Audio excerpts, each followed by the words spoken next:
dada sy mama tsy nanaranainareo miaritra ny mafisisa rehetra mitranga teo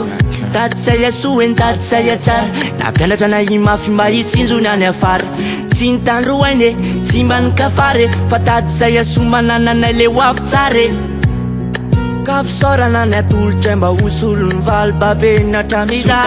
anareo mba nitaizanay nanome fianarana sy nampifaly anay azonay daholy zay rehetra mba ilaiko nareo dada sy nenatra misonge hoatry foko so fa nisy anareo mba nitaizanay nanome fianarana sy nampifaly anay azonay daholy zay rehetra mba ilaiko nareo dada sy nenatra misonge hoatry foko Ray aman-drenareo tsy foko satria anao nalehibe anay raha ino na disoko nareo teo foana mba nananatray de mbola kely azana mahanay ataranga sy name fity ho anay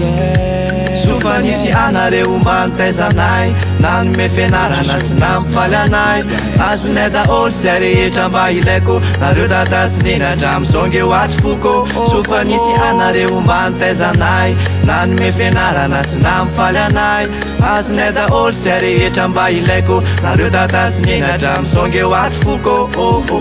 nan'olokolo nananatra sy nanoro tsy mba nanaranaina tamin'ny satrana tamin'ny moro tsy nitandroaine tsy mba nikafare fa tady say aso manananay le hoafy tsare ka fisaorana ny atolotra mba hosolo ny valy babe natramizay